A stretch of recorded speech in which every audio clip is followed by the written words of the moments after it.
마지막 주제인 한미 정상회담 이슈와 전망으로 들어가겠습니다. 20일 새벽에 정상회담 결과를 설명할 공동 기자회견이 예정되어 있는데요.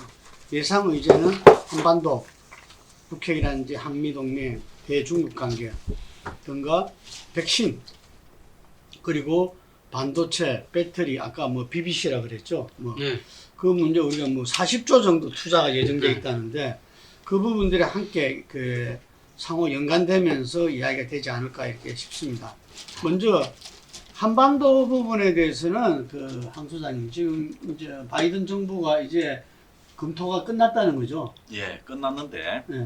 최근에 이제 이걸 뭐 아직 언론은 안 나왔는데 제가 알아보니까 그 지금 백악관의 아시아 조정관으로 있는 NSC 산하 커트 캠벨이라는 사람이 한국 좀 문정권하고 좀 이렇게 통한대요. 아마 기름칠이 좀 잘 돼 있는 것 같아요. 그래서 이제 이 사람이 이 슬쩍 이 싱가포르 체제와 여타 다른 정부의 어떤 대북 관계의 토대 위에서라는 표현을 썼는데 이 부분이 지금 한국에는 마치 이제 문 정권이 우리가 일본하고 이렇게 3자 한미일 정상회담을 할 거니까 뭐 방미 후에 직후에 그걸 이제 그럴 거니까 일본하고 잘 지낼 거니까 대신에 이제 이 부분을 좀 싱가포르 체제 부분을 해달라 미국에 집요하게 요구를 했대요. 근데 지금 커트 캠벨의 그런 행동에 대해서 미국 국무부와 국방부가 굉장히 불편하게 생각을 하고 지금 분노하고 있다. 그래서 한국 정부가 원하는 수준의 지금 뭐 종전선언이나 평화협정이나 싱가포르 체제를 뭐 개성하는 이런 표현이 합의문에 들어갈 가능성은 없다고 봅니다. 다만 미국이 이제 북한이 먼저 노력을 하면 단계적인 어떤 절차에 대화를 할 수는 있다라는 부분이지 그것도 트럼프처럼 톱다운 방식의 싱가포르 김정은 트럼프 뭐 바이든 체제로 복귀할 가능성은 없다고 봐요. 근데 한국 정부가 굉장히 무의미한 일을 하고 있는 게 오늘 보면 미국 의회에서 종전선언 평화협정 북미 그 서로 연락사무소 설치 이런 법안이 하원에서 발의됐는데 고작 4명이에요. 4명 그것도 엔딩이 있어요. 여자는 아주 항상 그 기자도 또 참기름 들기름까지 칠해된 것 같아요. 그래서 이 로비스트처럼 저렇게 하는데 고작 4명이 그냥 오는 날 똑같이 그냥 상징적 발의했는데 발의로 끝나는 거죠. 법안 발의를요. 그래서 나름 노력을 하고 있지만은 할 수 있는 포인트와 선전용 포인트가 있는데 북한한테 우리가 이만큼 노력했다라는 선전은 되겠지만은 문 정부가 원하는 형식의 대북 전환을 이루어내지 못한다. 미국도 내년에 초에 문 정권이 끝난다는 걸 알고 있어요. 그러니까 미국 입장에서 문 정권을 지금 상대로 대북 관계를 이렇게 하기보다는 지연 전략으로 가다가 한국의 어떤 체제 변화를 보고 판단을 하겠다는 성향이 강하죠. 그리고 뭐 아까 말한 백신 간단하게 이야기했는데 백신 뭐 배터리 교환, 백신하고 그 반도체 배터리 교환이 이런 거는 이미 가기 전에 모더나하고 벌써 이 삼성하고는 돼 있었던 거예요. 그 발표 났잖아. 8월 달에 모더나가 한국에 공장 만들고 위탁 생산한다고. 또 그 SK하고 노바백스하고는 벌써 발표돼 있던 거예요. 이게 뭐 새롭고 미국이 무슨 도와주고 백신 수합도 아니고 글로벌 생산 허브도 아니고 미국의 공장이 없이 연구소만 가지고 하는 회사들이 아시아에 그걸 어디에 위탁 생산을 할 것인지에 대해서 해서 한국의 회사들하고 이미 진전이 된 부분을 지금 재탕하는 부분인데요. 이것도 너무 확대할 일은 아니다. 인도가 세계 최고의 백신 생산국인데 위탁 생산국. 그렇다고 인도의 국민들이 다 백신을 갖다가 충분히 맞나요? 인도가 지금 제일 난리가 나서 난리인데 그렇기 때문에 이 부분도 그 갔다 와서 백신 선전을 대단히 할 걸로 생각되지만은 우리가 그 한계도 명확하게 알아야 된다. 우리나라에서 생산한다고 우리 백신이 아니다. 그래서 지금 이 전략적 인내도 아니고 그다음에 일반 타격도 아니고 뭔가 우리가 이전에 이야기했던 스몰딜 이렇게 단계적인 어떤 그거를 밟아가겠다고 전략을 세운 걸로 언론에서는 보도되고 있어요. 이게 그랬을 때 그 외교 관계 이게 미국과 북한의 어떤 외교적인 어떤 그 관계 속에서 이를 풀어나가겠다. 그래서 뭔가를 제시를 하고 지금 이제 뭐 그랬다는 거예요. 근데 제가 봤을 때 미국의 바이든 정권 입장에서는 지금 북한 문제에 대한 순위가 굉장히 뒤에 밀려 있고 이 부분에서는 뭔가 사고만 안 났으면 좋겠다라는 생각 정도를 하고 있어요. 중국, 대만이 최우선에 가 있고 이란이 가 있고요. 그리고 중동 사태도 그러니까 한 4순위, 5순위로 밀려버렸어요. 왜? 여기서 답이 안 나온다는 걸 너무 잘 알고 있다는 겁니다. 클린턴 이후에 모든 정권의 대북 정책을 다 한 100일 정도 검토했다는 거 아니에요. 결론 내릴 때까지. 그렇기 때문에 어떤 행태로든 이 어느 상으로 약간의 체면을 세워줄지 모르지만 전에처럼 다시 대화를 하고 협상이 재개되는 일은 별로 없을 것이다. 남북한 간의 누움을 좀 달라는 요구도 있잖아요. 예, 그런 요구를 집요하게 한국이 네. 했지요. 네. 자, 그런데 문제는 뭔가 하면 북이 지금 어떤 방법으로 이 일을 풀어가기를 선호하는가라는 어떤 부분이 있는데 북의 입장에서는 북이 한국보다 더 판단을 미국에 대해서는 잘하는 것 같아요. 솔직히 말하면. 저희 쉽사리 안 나온다고 보고 있는 것 같아요. 그래서 북은 어떤 행태로든지 긴장을 최악으로 한번 조성한 다음에 협상에 직접 끌어내는 게 낫다라고 판단하고 있기 때문에 북조차도 이번에 협상의 결과를 저는 별로 기대는 안 하고 있다고 봅니다. 우리 차 교수님 어떻게 보십니까? 젠사키 미 백악관 대변인이 뭐라고 얘기했냐면 내일 한미 정상회담에서 주요 이제는 북한이 중심 주제가 될 거라고 이야기를 했습니다. 예, 했기 때문에 지금 뭐 백신이다, 뭐 배터리다, 뭐 여러 가지 또 있지만 결국은 지금 한미 정상이 만나는 가장 중요한 문제는 북한 대북 정책에 대한 이야기인데 일단 지금 미국이 그러니까 알려진 바에 의하면 지금 그러니까 2018년에 만들어진 북미 간의 그 싱가포르 그 협의는 나름대로 그러니까 일종의 뭐랍니까 존중하겠다는 거 아닙니까? 이 지금 존중한다는 뜻이기 때문에 문제는 제가 생각했을 때 내일 그러니까 지금 그러니까 새벽에 열리는 한미 정상회담 이후에 공개 기자회견에서 양국 정상 공개 기자회견에서 바이든 대통령이 직접 입으로 지금 그 싱가포르 그 합의를 이야기를 하면서 이게 대한 존중의 태도를 하느냐 안 하느냐. 저는 일종의 그것이 하나의 시금석이 되지 않을까 싶어요. 만약에 그렇게 된다고 한다면 그러면 일단 그냥 그 존중을 하겠다고 한다면 물론 그렇지만 오늘 젠사키는 또 그 이야기도 했어요. 그러니까 바이든과 김정은이 직접 회담을 하는 것은 최고 의제가 아니라고 이야기했거든요. 그러니까 일단 이거 보니까 이 싱가포르 그러니까 지금 당장 그러니까 그 트럼프식으로 깜짝 만남을 통해서 탑다운 방식은 하지는 않지만 만약에 그러니까 바이든이 지금 싱가포르 합의를 이야기하면 존중의 뜻만 이야기한다면 저는 북한 입장에서도 결국 대화 테이블에 놓을 수 있는 나름대로 명분을 던져주는 거라고 생각하기 때문에 과연 이 이야기를 할 거냐 말 것이냐는 부분인데 분명한 거는 지금 바이든 행정부도 사실은 지금 이 대북 정책에 대해서는 좀 나름대로 유연성을 갖고 있는 것 같아요. 그러나 우리가 지금 나름대로 지금 생각하고 있는 대북 제재 완화라든지 또 저 뭐 종전선언이라든지 이러한 부분들의 유인책까지는 낼 가능성은 저는 좀 적어 보이는데 문제는 그 유연성이라는 것 자체가 과연 북한이 진짜 이 회담장으로 놓을 만한 매력적인 것인가는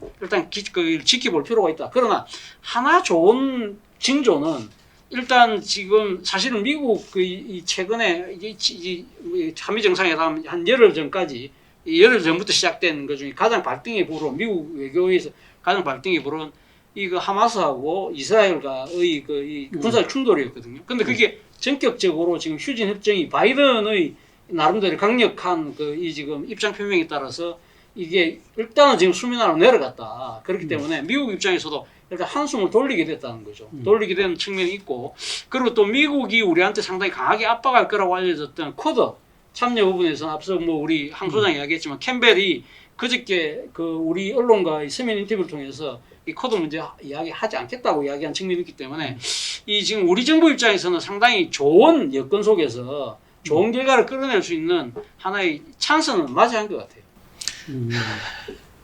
그렇습니다. 제가 볼 때는 트럼프 이후에 지속되고 있는 한미 군사 훈련의 실제 기동 훈련이 계속 연기되고 취소되고 왔잖아요. 그리고 북도 어떤 핵실험이라든지 이런 부분들을 자제한 부분 큰 틀에서는 그래서 그 연장선상에 있는데 그것이 어떤 구체적인 성과를 가져가면서 나가느냐 아니냐 이 문제인 것 같은데 이거는 좀 신중하게 볼 수밖에 없다는 이야기들입니다. 홍 소장님. 어쨌든 지금 큰 틀에서 볼 때 국민들로 봐서는 오는 북미 한미 정상회담이 좀 낯설어요. 일단 한국이 지금 미국의 투자 계획을 갖고 가는 게 40조예요. 왜 지금 상황에서 한국이 지금 한국도 어려운데 40조라는 거를 국내 투자를 해야 될 상황을 미국에 가서 투자를 해야 되느냐. 물론 가면은 상호 투자로 협상을 통해서 우리가 모두 이 옛날에는 뭐 미국이 우리나라에 가서 투자를 끌어내오는 것만도 아니고 서로 상호 투자는 있었지만은 미국이 경제와 관련해서 상호 투자와 관련된 지금 이야기는 전혀 없습니다. 그러면 우리가 지금 미국에 가서 40조라는 투자를 한다. 대만이 지금 미국에 가갖고 투자하는 거는 명백한 안보적 그 보상을 전제로 해서 그 셈법이 맞습니다. 근데 우리나라는 지금 40조를 가져가서 투자를 했는데 거기에 대한 그러면 우리가 얻어올 수 있는 게 뭔가? 사실 백신은요, 우리 국민들 이제는 버틸 만큼 버텼어요. 뭐 이제는 뭐 더 빨리 들어오나 늦게 들어오나 길어야 6개월, 안 길어면 몇 달밖에 차이가 안 나요. 이왕 뭐 백신 뭐 확보하는 거 사실상 실패했으니까 지금 뭐 좀 더 천천히 들어오나 예정대로나 다 각오하고 있습니다. 백신 갖고서 성과 이야기하기는 큰 의미가 없어요.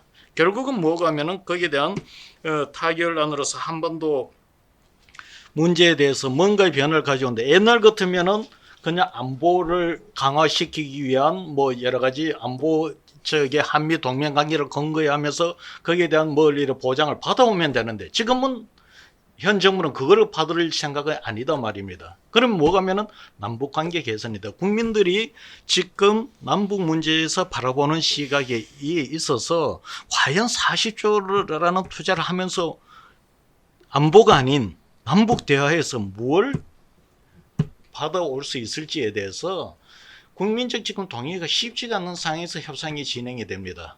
그래서 저거 아마도 어떠한 결과가 나오더라도 뭐 이틀 후 정도만 되면은 공동 뭐 기자회견식으로 나오면은 나오겠지만은 굉장히 지금까지 봐왔는 것하고는 생소한 그리고 우리나라의 지금 40조라는 투자를 까지 하고서 뭘 지금 가져올 수 있는 이 한미 정상회담인지 국민들이 참 납득하기 어려운 지금 한미 정상회담으로 보여져요. 난 그 부분에 하나 좀 짚고 싶은 게 그 4대 그룹이 40조 투자를 하잖아요. 예. 근데 이 사람들이 나라를 위해서 국민을 위해서 투자하는 건 아니라는 거죠.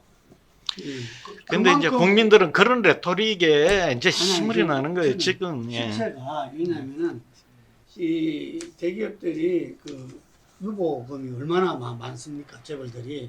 근데 그 부분이 이렇게 이 선순환의 어떤 그거를 수없이 요청이 있음에도 불구하고 IMF 이후에 이미 주주 구성에 있어서 외국인이 절반 이상들이고 큰 그룹에 그렇기 때문에 자기들이 그걸 갖다가 이 애국주의로 할 수가 없다라는 이야기를 한 지 벌써 오래됐어요. 그래서 저는 삼성이다, SK다 이런 부분들이 우리 정부가 투자하는 게 아니라 그 기업들이 자기 이해관계에 따라서 판단에 따라서 한다. 이런 측면에서 좀 봐야 되지 않나 싶어요. 저는 또 다른 측면을 보고 싶은 게 아까 지금 홍 소장님 40조 투자를 이야기했는데 40조 원조가 아니지 않습니까? 투자는 말 그대로 하니까 투자를 하면 수익이 발생할 수 있는 거거든요. 그러니까 국민들 뭐 다수의 국민들이 그렇게 생각하는지 모르겠지만 저는 그 40조 투자라는 부분이 소위 말해서 아까 이야기했던 BBC라고 한다면 바이오, 배터리, 칩 이런다고 한다면 그러니까 미국에서 그러니까 바이오 같은 경우는 미국이 원천 기술을 갖고 있지 않습니까? 그렇다고 한다면 거기에 투자를 해서 우리가 소위 말해서 생산 공장으로서의 역할을 하면서 일종의 그러니까 이 백신 허브가 되겠다는 것 자체는 전체적으로 국부를 창출할 수 있는 부분도 분명히 있는 것이고 배터리 같은 경우도 지금 우리나라가 갖고 있는 전기 배터리 시장 자체가 너무 적잖아요. 그렇다고 한다면 결국 전기차 시장이 그 중국이나 미국을 비롯한 전 세계로 나갈 수밖에 없다고 한다면 그런 그러니까 중요한 하나의 시장인 미국의 선투자를 통해서 거기 일종의 이 전기 자동차를 팔 수 있는 그런 또 하나의 그 토대를 만든다. 그런 것들은 국부로서 다시 한원이 될 수 있다. 그런 측면에서는 저는 국민들이 그 40조를 그냥 원조하는 것처럼 옛날에 그 뭐 러시아 경협하던 식으로 해가 돈도 떼이고 하는 그런 방식이 아니라는 것이죠. 그렇기 때문에 국민들 입장에서는 오히려 이 40조를 투자한 부분에 대해서 저는 좀 지지하지 않을까. 좀 제가 그거를 소위 말하는 모르겠습니다. 옛날에 정상 경제 외교라고 했어요. 그러면 네. 우리가 미국에 투자하면은 그건 당연히 우리도 덕 보는 게 있죠. 그러면은 네. 그에 준하는 미국이 우리에 또 투자해야 될 그런 똑같은 논리 뭐가 있습니다. 그런데 이게 일방적이라는 거죠.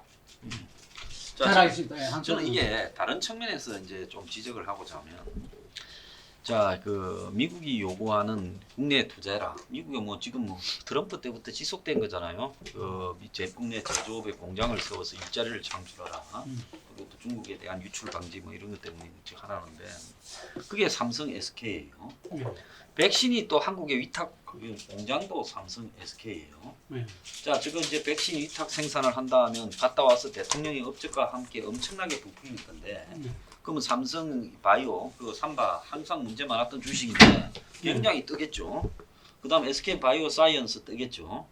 그러면 미국에 투자하는 회사도 2개, 가서 또 혜택을 받아오는 회사도 2개. 그러면 대통령의 방미가 특정 2 회사를 위한 거였나? 이 부분에 대해서 나중에 한번 어떤 또 이 특혜 시비가 걸릴지도 생각을 좀 해봐야 돼요. 희한하게 2개고 2개잖아요. 그 미국에 가는 공장도 SK 아틀란타 공장이라고 그러고, 그런 것도 한 번은 누군가는 지적을 해야 되는데 아무도 말을 안 하는 것 같아요. 그럼 우리 한 소장님은 그 이재용 사면은 어떻게 보시죠? 사면은요? 사면 시켜주려면 딴 거하고 관련해서 사면 시켜주지, 진작 시켜줘버리든가 하지. 이거 가지고 갔다 와서 사면 시켜주면 그거는 좀 아니죠. 8월달까지 있다가 그거 뭐 지금 사면 되나, 뭐 8월달 있다가 절반 넘겨서 사면 되나, 뭐 나오면 또 다른 게 한 3개쯤이 기다리고 있잖아요. 나온다고 뭐 풀리는 것도 아닌데 어쨌거나 이거 갖고 갔다 와서 바로 사면 시켜주면 그것도 꼴이 우습은 거라고 봅니다. 굉장히 거세더라고요. 지금 사실은 뭐 지금 반도체 문제가 지금 앞서도 제가 이야기한 대로 단순한 경제 문제뿐만 아니라 안보와 직결되어 있는 거기 때문에 그 부분에 있어서 일종의 이재용의 역할이 필요하다. 그렇기 때문에 민주당 쪽에서도 지금 이야기하는 사람들이 꽤 있지 않습니까? 그런 측면이니까 이 전직 대통령이 사면은 정치적인 측면만 있지만 이건 오히려 더 큰 고차 방정식이다는 생각이 듭니다. 그렇기 때문에 문 대통령 입장에서도 상당히 고민스러울 것 같아요. 근데 이 지금 안 해줄 수 있느냐, 또 할 경우에는 과거 민주당 때 2008년도에 그러니까 이건희 원포인트 사면했을 때 당시 야당이 얼마나 비판을 했습니까? 그죠? 그렇죠. 네. 그런 부분들 또 하나는 또 내로남불이라는 그 패러다임에, 그러니까 프레임이 또 갇힐 가능성도 있기 때문에 그 때문에 상당히 고민스러울 대목인데 모르겠습니다. 제가 어떻게 결정할지 모르겠지만 그만큼 힘든 사안이면 분명합니다. 예.